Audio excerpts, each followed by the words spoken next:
One of the most compelling things about Larry and Peggy is from the moment that you step into their home, you can see a history of their relationship, a history that goes back 50 plus years of the travel they did, of their family, of loved ones, and their home really tells a story about who they are and the type of life that they built together.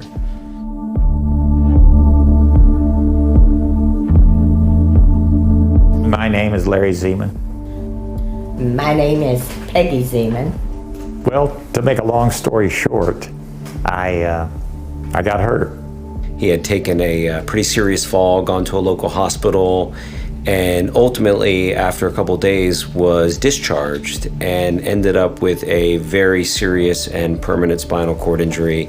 And they came to us really looking for answers, trying to understand why this had happened and really whether this was something that ultimately could have been prevented had he been diagnosed in time.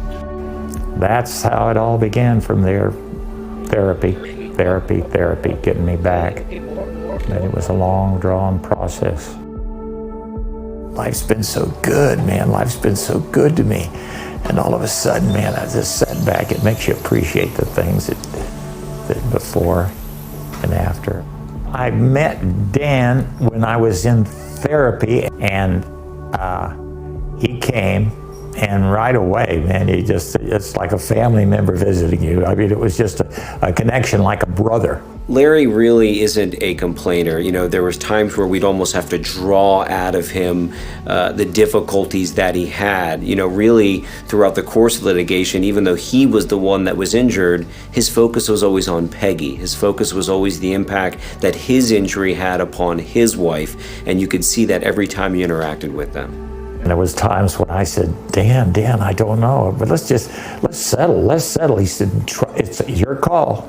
Now it's your call, but you trust me. You trust me. And I never will forget, they said, it's kind of like, before you answer any questions, it's kind of like playing tennis, and when the ball is knocked over the net, you look at it and watch it coming, and you count every hair on that ball before you say a word. And I never will forget that. They changed my life through finances, of course, but and the neat thing, they still check on me to see how you doing, Larry. You spent some of that money yet? And I said, well, I'm working on it. But it made life great for everybody. Nobody depends on us. You know, we're self-sufficient now, whereas before I didn't know who was going to come around and help me pay my bills. And they thanked me for recommending him, and Dan has even thanked me for saying, hey, thanks for throwing a bone my way. But they've been a blessing not only to me, but to other people.